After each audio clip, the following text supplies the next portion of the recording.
Hi எல்லாருக்கும் வணக்கம். Welcome to Ilakkiya Venkat vlogs. இந்த வீடியோ வந்து ஒரு லாங் பெண்டிங் வீடியோ. ரொம்ப நாளாக இந்த வீடியோ போடணும் அப்படின்னு நினச்சிட்டு இருந்தேன். இன்றைக்கி நான் கிச்சனில் அரேஞ்ச் பண்ணுற கிளாஸ் ஜார்ஸ் எல்லாம் வாங்கி ரொம்ப நாள் ஆச்சு. எல்லா கிளாஸ் பாட்டில்ஸுமே நான் வந்து ஈரோட்டில் உள்ள டிமார்ட்டில் தான் வாங்கினேன். ஸோ லிங்க் எதுவும் கேட்காதீங்க. டிமார்ட் பக்கத்தில் இருந்ததுன்னா நீங்கள் போய் பார்த்தீங்கன்னா உங்களுக்கு சேம் பீஸ் அவைலபிலிட்டி கிடைக்கும். நான் வந்து இன்றைக்கி கிச்சன் அரேஞ்ச் பண்ணுறதுக்கு முன்னாடி வரைக்குமே ப்ரொவிஷன்ஸ் எல்லாமே பிளாஸ்டிக் பாட்டில்ஸில் தான் போட்டு வச்சுருந்தேன். பட் அது எனக்கு பார்க்குறதுக்கு வந்து கொஞ்சம் நீட்டாக இல்லாத மாதிரி இருந்தது. பிளாஸ்டிக் பாட்டில்ஸ் எல்லாம் வந்து கொஞ்சம் அன்ஈவனாக ஒன்று பெருசுமா ஒன்று சின்னதுமா அந்த மாதிரி இருந்ததுனால கிளாஸ் பாட்டில்ஸ் ஃபுல்லாக என்னோடய கிச்சனில் மாற்றணும் அப்படின்னு யோசிச்சுருந்தேன். ஸோ ஃபஸ்ட்டு ஸ்டெப்பாக ஒரு 6 சின்ன பாட்டில்ஸும் ஒரு 6 பெரிய பாட்டிலும் வாங்கியிருக்கேன். இந்த பெரிய ஜார் வந்து 1.25 லிட்டர்ஸ் பிடிக்கும். சின்னது வந்து 500 ml பிடிக்கும். ஸோ நம்ம ஏதாவது பருப்பு வகைகள்லாம் நிறைய யூஸ் பண்ணுறோம் அப்படின்னா பெரிய ஜாரில் வச்சுக்கலாம். இந்த 500 கிராம் ஜாரில் வந்து பொடி வகைகள்லாம் போட்டு வைக்கலாம் அப்படின்னு நான் பிளான் பண்ணியிருக்கேன். சின்ன ஜார் வந்து நான் வாங்கும்போது 79 ருபீஸ்னு அவைலபிள் இருந்தது. நான் வந்து 6 பாட்டில் எடுக்கிறேங்கிறதுனால ஆஃபர் டைம் வரட்டும்னு வெயிட் பண்ணிட்டு இருந்தேன். இந்த ஜார் வந்து சம்டைம்ஸ் 99 ருபீஸில் கூட இருக்கும். 79 ருபீஸுங்கிறது நல்ல ப்ரைஸ் தான். ஸோ ஒரு பாட்டிலுக்கு வந்து 20 ருபீஸ் கம்மியாகுதுங்கும் போது தாராளமாக அதை நம்ம எடுத்துக்கலாம் அப்படின்ட்டு தான் எடுத்துட்டேன். பெரிய ஜார் வந்து நான் வாங்கும்போது 159 ருபீஸில் இருந்தது. அதுக்கு முன்னாடி ஒரு தடவை டிமார்ட்டுக்கு போயிருந்தப்போ 179 ருபீஸ்னு இருந்தது. இதுவுமே ஆஃபர் ப்ரைஸில் இருந்தது. 20 ருபீஸ் ஒரு பாட்டிலுக்கு கம்மிங்கிறதுனால அதுவுமே டக்குன்னு எடுத்துட்டேன். ஸோ 6 பெரிய பாட்டிலும் 6 குட்டி பாட்டிலும் வாங்கியிருக்கேன். இந்த 500 கிராம் கிளாஸ் ஜாரை விட இன்னும் குட்டியாக ஒரு ஜார் இருக்குது. அது வந்து 4 ஜார் 99 ருபீஸ்னு இருக்கும். இது நீங்கள் முன்னாடி இந்த செல்ஃபில் பார்த்தீங்கன்னா தெரியும். ஸோ என்னோடய கிச்சன் செல்ஃப் வந்து இப்படி தான் இருக்குது. நம்ம கிளாஸ் ஜாரை வச்சு அரேஞ்ச் பண்ண போகிறோங்கிறதுனால நான் கொஞ்ச நாளாகவே எதையும் நீட் பண்ணலை. இந்த பாக்கெட்டில் இருந்ததெல்லாம் எடுத்து யூஸ் பண்ணிவிட்டு அப்படியே மேலேயே வச்சுட்டேன். சரி கிளாஸ் ஜார் வாங்கியாச்சு, கரெக்டாக நீட்டாக அடுக்கி வச்சிடலாம் அப்படின்னு சொல்லிட்டு கொஞ்ச நாளாக அப்படியே போட்டு வச்சுட்டேன். ஸோ ஃபைனலி இன்றைக்கி வந்து எல்லாத்தையும் நீட்டாக அரேஞ்ச் பண்ணிடலாம். இந்த கிளாஸ் ஜார் வந்து நம்ம புதுசாக வாங்கினோங்கிறதுனால ஒரு தடவை சோப்பு போட்டு நல்லா கழுவிட்டு அதுக்கப்புறம் யூஸ் பண்ணோன்னா கொஞ்சம் செல்ஃப் சாட்டிஸ்ஃபேக்ஷனாக இருக்கும். ஸோ அதனால் எல்லா ஜாரையுமே மூடியெல்லாம் கழட்டிட்டு ஒரு தடவை வாஷ் பண்ணிகிட்ருக்கேன். மூடி வந்து எதுவுமே நான் மாற்ற கிடையாது. அந்தந்த ஜாருக்கு எந்தெந்த மூடி இருக்கோ அதை கரெக்டாக லைனாக அரேஞ்ச் பண்ணி வச்சுட்டு அதுக்கப்புறம் எடுத்து க்ளோஸ் பண்ணேன்.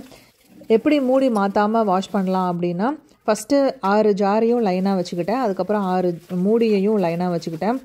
மூடியை வந்து கழுவிட்டு அந்தந்த ஜாருக்கு நேராக வச்சோன்னா அது மாறுறதுக்கு வாய்ப்பே கிடையாது. ஸோ பெரிய ஜாரும் அதே மாதிரி எல்லாத்தையும் வாஷ் பண்ணி வச்சுக்கிட்டேன். சின்ன ஜாரில் அடியில் வந்து ஸ்டிக்கர் ஒட்டி இருந்தது. ஒயிட் கலரில் இருந்ததுனால ஈஸியாக அதை எடுக்க முடிஞ்சுது. பெரிய ஜாரில் வந்து டிரான்ஸ்பரண்ட் லேபிள் ஒட்டி இருந்தது. அது எடுக்கிறதுக்கு வந்து கொஞ்சம் கஷ்டமாக இருந்ததுனால டிரான்ஸ்பரண்ட்டாக தானே இருக்குது, பரவாயில்ல இருந்துட்டு போகுதுன்னு விட்டுட்டேன். கிளாஸ் ஜாரை வந்து வாஷ் பண்ணும்போது ரொம்ப கேர்ஃபுல்லாக வாஷ் பண்ணணும், நல்லா ஹோல்டு பண்ணிக்கணும்.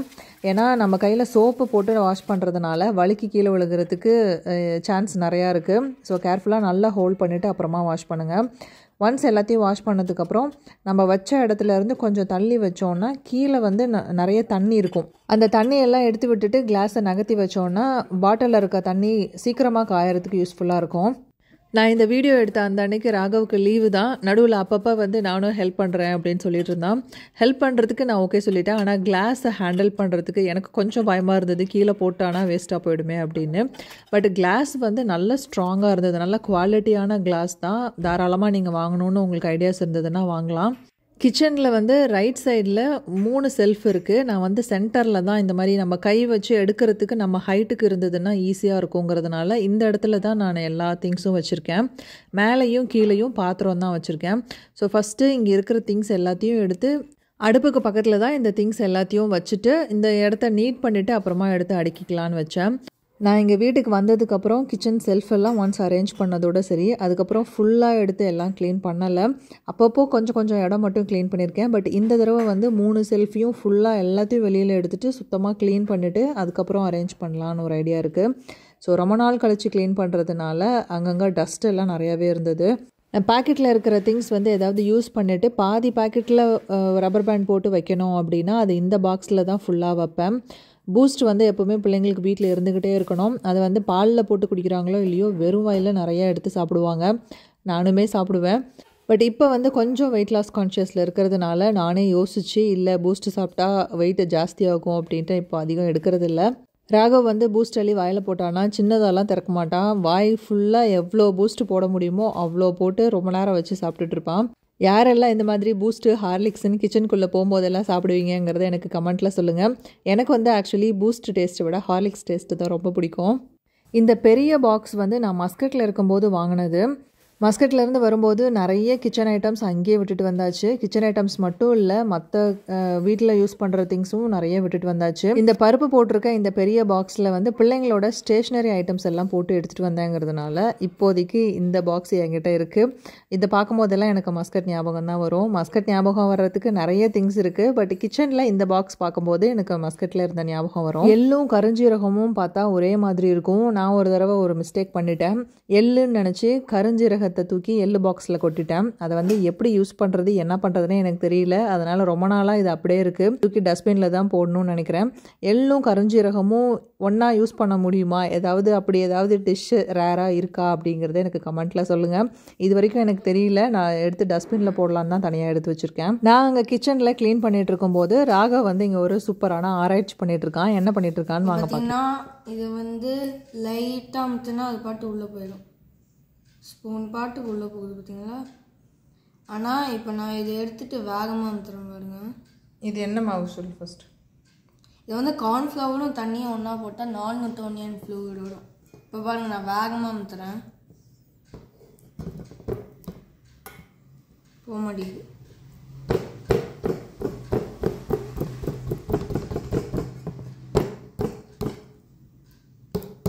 லைட்டாக அமுத்துனா போகுது. இப்போ நான் எடுத்து காமிக்கிறேன். இப்போ வேகமாக தள்ளினா போக மாட்டேங்குது. ஆனால் லைட்டாக அப்படியே தள்ளினா போயிடுது. பார்த்தீங்கன்னா இதுதான். இது பேர் நான்-நியூட்டோனியன் ஃப்ளூயிட். எதில் சொல்லி கொடுத்தாங்க? யூடியூப்பில் பார்த்தேன். பார்த்தீங்கன்னா வேகமாக பண்ணால் அதுவும் ஹார்ட்னு ஆகிடும். வேகமாக பண்ணால் அது வராதுமா, ஸ்லோவாக பண்ணால் தான் வரும்.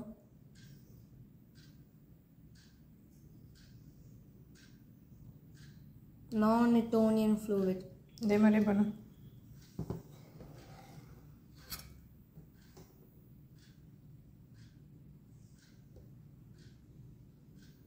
இப்போ தான் இது ஃபஸ்ட் டைம் பார்க்குறியா ராகவ்? நாங்கள் சின்ன வயசுலேயே இதெல்லாம் செஞ்சு பார்த்துருக்கோம். இந்த மாதிரி கார்ன்ஃப்ளவரையும் தண்ணியும் மிக்ஸ் பண்ணி நீங்கள் பார்த்தது இல்லைன்னா கண்டிப்பாக ஒரு தடவை ட்ரை பண்ணி பாருங்கள். இது வந்து ஒரு டிஃப்ரெண்ட்டான எக்ஸ்பீரியன்ஸாக இருக்கும். நல்ல ஒரு சாட்டிஸ்ஃபையிங் மூமெண்ட்டாக இருக்கும். ரொம்ப நேரம் நம்ம இதை வச்சு டைம் ஸ்பெண்ட் பண்ணலாம். ஸ்லைம் வச்சு நிறைய பேர்த்துக்கு பிடிக்கும் இல்லையா, அந்த மாதிரி இதையும் ட்ரை பண்ணி பாருங்கள். இதுவும் ஒரு மாதிரி விளையாடுறதுக்கு நல்லாயிருக்கும். நான் வந்து இன்றைக்கி கிச்சன் செல்ஃபை க்ளீன் பண்ணுறதுக்கு மிஸ்டர் மசில் லிக்விடு தான் யூஸ் பண்ணுறேன். இந்த லிக்விட் இல்லைன்னா நம்ம நார்மலாக வீட்லேயே லிக்விட் ரெடி பண்ணி கூட க்ளீன் பண்ணிக்கலாம். ஒரு டம்ளர் தண்ணியில் 1/2 ஸ்பூன் பேக்கிங் சோடாவும் 1 ஸ்பூன் வினிகரும் 1/2 லெமன் புழிஞ்சு விட்டுட்டு அதை நம்ம மிக்ஸ் பண்ணி கூட இந்த மாதிரி துடைக்கிறதுக்கு யூஸ் பண்ணிக்கலாம்.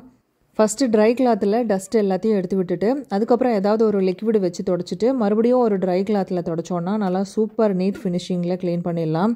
இந்த கிளாஸ் ஜாரெல்லாம் மேலே நல்லா ட்ரை ஆகிடுச்சு. உள்ளே வந்து ஒரு மைக்ரோ ஃபைபர் கிளாத்தை வச்சு ஃபுல்லாக துடைக்கணும். ஸோ முன்னாடி இருந்த பிளாஸ்டிக் இதெல்லாம் எடுத்து அடுப்பு மேலே வச்சுட்டேன். அடுப்பு வந்து சூடாக இல்லை, அதனால் பிரச்சனை இல்லை, பிளாஸ்டிக் கூட மேலே வைக்கலாம். கிளாஸ் ஜாரை துடைக்கும் போது எப்போவுமே இந்த மாதிரி மைக்ரோ ஃபைபர் கிளாத்தில் துடைச்சோன்னா தண்ணி வந்து ஈஸியாக அப்சர்வ் பண்ணிடும். நான் வந்து ஒரு பக்கம் தண்ணியில் நனைச்சிருக்கேன், ஒரு பக்கம் ட்ரையாக இருக்குது. ஃபஸ்ட்டு வந்து வெட் கிளாத்தை வச்சு தொடச்சிட்டு அதுக்கப்புறம் ட்ரை கிளாத்தை வச்சு ஒரு தடவை தொடச்சிட்டோன்னா கண்ணாடியில் அங்கங்கே ஸ்பாட்ஸ் இருக்கிற மாதிரி இருக்கும், அதெல்லாம் இல்லாமல் போயிடும். இந்த குட்டி குட்டி ஜார்ஸுமே நான் வந்து டிமார்ட்டில் தான் வாங்கினேன். 4 ஜார் வந்து ஒரு பேக்கில் இருக்கும். அது வந்து 99 ருபீஸ் தான். இது 3 செட் ஆஃப் ஜார்ஸ் வாங்கிக்கிட்டிங்கன்னா உங்கள் கிச்சனே பார்க்குறதுக்கு ரொம்ப நீட்டாக இருக்கும். இந்த குட்டி ஜார்ஸில் வந்து நான் ஸ்பைஸ் ஐட்டம்ஸ்லாம் போட்டிருக்கேன். பட் இருந்தாலுமே எனக்கு இந்த கிளாஸ் ஜார்ஸும் பத்தாது. இன்னும் நிறையா திங்ஸ் வந்து நான் பிளாஸ்டிக் பாட்டில்ஸில் தான் வச்சுருக்கேன். ஒரே டைமில் ஃபுல் கிளாஸ் ஜாரும் வாங்கிட்டோன்னா பட்ஜெட் எக்கச்சக்கமாக ஆகிடும். அப்படிங்கிறதுனால அப்பப்போ போகிறப்ப கொஞ்சம் கொஞ்சம் வாங்கி அரேஞ்ச் பண்ணிக்கலான்ட்டு ஃபஸ்ட்டு செட்டில் இந்த குட்டி ஜார் 8 வாங்கினேன். இப்போது அடுத்ததில் வந்து அந்த பெரிய ஜார் 6ம் இந்த மீடியம் சைஸ் ஜார் 6ம் வாங்கிட்டு வந்தேன். எனக்கு வந்து கிச்சன் ஃபுல்லாக கிளாஸ் ஐட்டம்ஸும் இந்த செராமிக் ஐட்டம்ஸும் வச்சு அரேஞ்ச் பண்ணுறதுல ரொம்ப ரொம்ப பிடிக்கும். ஸோ கூடிய சீக்கிரம் 1 by 1 ஃபுல்லாக மாற்றிடுவேன். 1.25 லிட்டர் கெப்பாசிட்டி உள்ள பெரிய ஜாரில் வந்து நான் பொட்டுக்கடலை, கடலைப்பருப்பு, உளுத்தம்பருப்பு, பாசிப்பருப்பு இந்த மாதிரி பருப்பு வகைகள்லாம் கொட்டி வச்சுக்கிட்டேன். நம்ம இப்போ இந்த பெரிய ஜாரிலெல்லாம் எல்லாத்தையும் கொட்டி வச்சு உள்ள செல்ஃபில் அரேஞ்ச் பண்ணி வச்சுட்டோன்னா ஒவ்வொரு தடவையும் நம்ம இந்த பெரிய பாட்டிலை கையில் எடுத்து யூஸ் பண்ண முடியாது. அதனால் இந்த பாட்டிலுக்குள்ளே போகிற மாதிரி குட்டியாக ஒரு டம்ளர் வச்சுக்கோங்க. அதை எடுக்கிறதுக்கு ஈஸியாக இருக்கும். நம்ம பாட்டிலை வந்து கையில் எடுக்கவே தேவையில்லை, மூவ் பண்ண வேண்டாம். ஏன்னா சம்டைம்ஸ் நம்ம எடுக்கும்போது நமக்கு மூடி ஸ்லிப் ஆகி இல்லை கை வழுக்கி கீழே விழுகிறதுக்கு சான்ஸ் இருக்குது. அதனால் ரொம்ப கேர்ஃபுல்லாக ஹேண்டில் பண்ணணும். இந்த மாதிரி கிளாஸ் ஜாரில் கிச்சனில் அரேஞ்ச் பண்ணி வச்சோன்னா பார்க்குறதுக்கு ரொம்ப சூப்பராகவும் நீட்டாகவும் இருக்கும். ஆனால் நிறைய பேர் வந்து அதை ஹேண்டில் பண்ணுறது கஷ்டங்கிறதுனாலேயே யாரும் வாங்க மாட்டாங்க. எனக்கு வந்து கிச்சன் ஃபுல்லாக இந்த மாதிரி கிளாஸ் ஐட்டம்ஸ் இருக்கிறது ரொம்ப பிடிக்கும். நான் தான் கிச்சனில் யூஸ் பண்ணுறேங்கிறதுனால கேர்ஃபுல்லாக என்னால் ஹேண்டில் பண்ண முடியும் அப்படின்ட்டு நான் ஃபுல்லாக கிளாஸில் அரேஞ்ச் பண்ணிகிட்ருக்கேன். உங்களுக்கும் இந்த மாதிரி கிளாஸ் பாட்டில்ஸில் அரேஞ்ச் பண்ணால் ஹேண்டில் பண்ணுறதுக்கு ஓகேவாக இருக்கும், ஈஸியாக இருக்கும்னு நினச்சிங்கன்னா தாராளமாக இதை வாங்கி அரேஞ்ச் பண்ணுங்கள். எனக்கு ஸ்டீலில் இல்லை மற்ற பிளாஸ்டிக்கில் அரேஞ்ச் பண்ணி பார்க்குறத விட கிளாஸ் பாட்டில்ஸ் வந்து கிச்சன் ரேக்கில் பார்க்குறதுக்கு ரொம்ப சூப்பராக இருக்கும். எல்லா பாட்டில்லையும் கொட்டி வைக்கிறது வந்து நான் வீடியோ எடுத்துருக்க மாட்டேன். அது வந்து ஷார்ட்ஸில் ஆல்ரெடி அப்லோட் பண்ணியிருப்பேன். ASMR வீடியோவாக போட்டிருப்பேன். அதனுடைய லிங்க் வந்து நான் கீழே டிஸ்கிரிப்ஷனில் கொடுக்குறேன். பெரிய பாட்டிலில் 500 ml கெப்பாசிட்டி ரெண்டுத்தையுமே நான் வந்து 2 ஷார்ட்ஸாக போட்டிருப்பேன். ரெண்டுத்தினுடைய வீடியோவுமே நான் டிஸ்கிரிப்ஷனில் கொடுக்குறேன். அந்த வீடியோ வந்து பார்க்குறதுக்கு ரொம்ப சாட்டிஸ்ஃபையிங்காக இருக்கும். 2 வீடியோவும் சேர்த்து ஜஸ்ட் 1 minute தான் வரும். டிஸ்கிரிப்ஷனில் லிங்க் இருக்குது, செக் பண்ணி பாருங்கள். நான் கிச்சனில் அரேஞ்ச் பண்ணிகிட்டு இருக்கும்போதே ராகவ் வந்து பசிக்குது அப்படின்னு கேட்டான். ஸோ சமையல் முடிச்சுட்டு அப்புறமா அரேஞ்ச் பண்ணிக்கலான்ட்டு பாதியில் சமையல் வேலைக்கு வந்தாச்சு. சுமிக்கு வந்து அன்றைக்கி ஸ்கூல் இருந்தது. அதனால் காலையில் புளி சாதம் தான் செஞ்சு கொடுத்து அனுப்பிச்சிருந்தேன். அதில் கொஞ்சம் மிச்சம் இருக்குது. ஆனால் ராகவ் வந்து அது வேண்டாம், வேறு எதாவது செஞ்சு தாங்கன்னு சொன்னதுனால பீட்ரூட் பொரியலும் ஒயிட் ரைஸும் இந்த பலாக்காய் இருக்கும்ல அதை சின்ன சின்னதாக கட் பண்ணி தக்காளி எல்லாம் போட்டு ஒரு கிரேவி மாதிரி பண்ணலான்னு ஐடியா இருக்குது. ராகவுக்கு வந்து இந்த மாதிரி பீல் பண்ணுறதுனா ரொம்ப பிடிக்கும். முள்ளங்கி பீல் பண்ணுறது, கேரட்டு, பீட்ரூட்டு இந்த மாதிரி ஏதாவது பீலிங் ஒர்க் இருக்குது அப்படின்னா ராகவ் வீட்டில் இருக்கும்போது அவன் நான் பண்ணுறேன் அப்படின்னு வந்து பண்ணுவான். பீட்ரூட் வந்து ஆல்மோஸ்ட் வெந்துருச்சு. இன்னும் கொஞ்சம் தண்ணி சுண்டுச்சுன்னா இறக்கிடலாம். இந்த பெல்லாக்கொட்டை கிரேவிக்கு வந்து எண்ணெய் ஊற்றி கடுகு, கருவேப்பிலை, கடலைப்பருப்பு, சின்ன வெங்காயம் போட்டால் சூப்பர் டேஸ்ட்டாக இருக்கும். தக்காளி, வரமிளகா ஒன்று போட்டிருக்கேன். இது எல்லாத்தையும் நல்லா மிக்ஸ் பண்ணிவிட்டு காரத்துக்கு வந்து மிளகாத்தூள், மல்லித்தூள், மஞ்சத்தூள் இது 3 தூள் மட்டும் ஆட் பண்ணியிருக்கேன். இந்த மாதிரி ஒரு பெல்லாக்கொட்டையை 3ஆக கட் பண்ணியிருக்கேன். சின்ன சின்னதாக இருக்கும். கொஞ்சம் பெருசாக வேணும்னா நீங்கள் 2 கூட கட் பண்ணி போட்டுக்கலாம். நான் வந்து இதில் மஞ்சத்தூள், மிளகாத்தூள், மல்லித்தூள் 3 மட்டும்தான் ஆட் பண்ணியிருக்கேன். உங்களுக்கு வேணும்னா நீங்கள் கரம் மசாலா கூட ஆட் பண்ணலாம். இந்த பெல்லாக்கொட்டையை வந்து கத்திரிக்காய் சாம்பாரில் போட்டோன்னா சூப்பர் டேஸ்ட்டாக இருக்கும். எனக்கும் சுமிக்கும் இந்த பெல்லாக்கொட்டையில் எந்த டிஷ்ஷு செஞ்சாலும் ரொம்ப பிடிக்கும். நம்ம சும்மாவே உப்பு போட்டு வேக வச்சாலும் ரொம்ப நல்லாயிருக்கும். வறுத்தாலும் அது ஒரு மாதிரி வாசனையாக சூப்பராக இருக்கும். தக்காளி வந்து இதுக்கு கொஞ்சம் நிறையா போடுறேன். ஏன்னா நான் இதில் வேறு எதுவுமே ஆட் பண்ணுறதில்ல. தக்காளியோட கிரேவி தான் வரும். இதில் வந்து நீங்கள் தேங்காய் அரைச்சி கூட ஊற்றி அது ஒரு கிரேவி மாதிரி பண்ணலாம். சப்பாத்திக்கெலாம் தொட்டு சாப்பிட்லாம். சாப்பாட்டுக்கும் ரொம்ப நல்லாயிருக்கும். ட்ரை பண்ணி பாருங்கள். சமையல் வேலை முடிச்சுட்டு சாப்பிட்டும் முடிச்சாச்சு. மறுபடியும் என்னோடய கிச்சன் ஒர்க்கு கண்டினியூ பண்ணுறேன். சின்ன ஜாரில் வந்து இந்த மாதிரியான பொடி வகைங்க தான் எல்லாத்தையும் அரேஞ்ச் பண்ணி வச்சுருக்கேன். இதுவுமே நான் ஷார்ட்ஸில் அப்லோட் பண்ணியிருக்கேன். டைம் இருக்கும்போது அந்த வீடியோவும் செக் பண்ணி பாருங்கள்.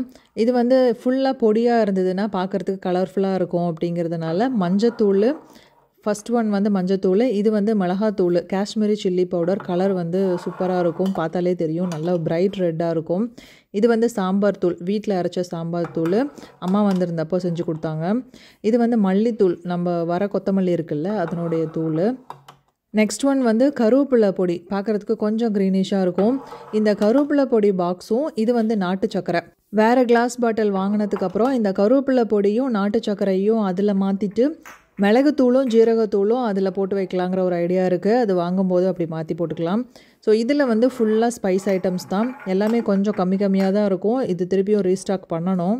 இந்த ஜார்லெலாம் வந்து பூ, பட்டை, ஏலக்காய், ட்ரை ரோஸு, ஜாதிபத்ரி இந்த மாதிரியான ஸ்பைஸ் ஐட்டம்ஸ் தான் இருக்குது. இது வந்து கசூரி மேத்தி. ஃபுல்லாக கிளாஸில் எடுக்கும்போது பாருங்கள் எவ்வளோ நீட்டாக இருக்குது பார்க்குறதுக்கு. உங்களுக்கு கிளாஸில் இந்த மாதிரி அடுக்கிறது பிடிக்கும்னா ஒரே டைமில் நம்ம வாங்கினோன்னா அது ரொம்ப செலவாகிற மாதிரி இருக்கும். ஏன்னா கிளாஸ் ஜார்ஸ் எல்லாம் கம்பேர் டு ஸ்டீலு, பிளாஸ்டிக்கு இதை விட கொஞ்சம் காஸ்ட்லியாக தான் இருக்கும். ஒரு தடவை கிளாஸ் ஜாரு தெரியாமல் கீழே விழுந்துச்சுன்னா எல்லாம் போச்சு, பைசாவும் போச்சு. அந்த ஸ்டீலில் அந்த ப்ராப்ளம் இருக்காது. ஸோ நீங்கள் நல்லா திங்க் பண்ணி யோசித்து உங்களுக்கு ஹேண்டில் பண்ணுறது ஈஸியாக இருக்கும். அப்படின்னா ஒவ்வொரு ஐட்டமாக ஒவ்வொரு கிளாஸ் ஜாராக நீங்கள் போகும்போது கொஞ்சம் கொஞ்சமாக சேர்த்துங்க. ஒரு டைம் பார்க்கும்போது கிச்சன் ஃபுல்லாக கிளாஸாக மாறி இருக்கும். கிளாஸில் எல்லா திங்ஸும் அரேஞ்ச் பண்ணி வச்சதுக்கு அப்புறமும் பிளாஸ்டிக்கில் இன்னும் சில கிராசரி ஐட்டம்ஸ் எல்லாம் இருக்குது. அது எல்லாமே நான் இப்போதைக்கு பிளாஸ்டிக்கில் அப்படியே தான் அரேஞ்ச் பண்ணி வைக்க போகிறேன். அப்பப்போ எப்போவாது வெளியில் போகும்போது இன்னும் கொஞ்சம் கிளாஸ் ஐட்டம்ஸ்லாம் வாங்கி இருக்கிற கிராசரி திங்ஸை அப்படி மாற்றி அரேஞ்ச் பண்ணி வச்சுக்கலாம். இந்த பாக்ஸில் வந்து ஒரு பேக்கெட்டில் டீ தூள் வந்து வச்சுட்டேன். அந்த டீ தூளில் போட்டிருந்த ரப்பர் பேண்டு வந்து பிரிஞ்சிருச்சு போல் இருக்குது. ஸோ ஃபுல்லாக அந்த டீ தூளில் ஸ்ப்ரெட்டாக இருந்தது. அது எல்லாத்தையும் தொடச்சி விட்டுட்டு இந்த பாக்ஸை ஒரு தடவை வாஷ் பண்ணிவிட்டு நல்லா கிளாத் வச்சு தொடச்சிட்டு ட்ரை பண்ணிவிட்டு மறுபடியும் பேக்கிங் எல்லாம் கொஞ்சம் நீட் பண்ணிவிட்டு அரேஞ்ச் பண்ணி வைக்க போகிறேன்.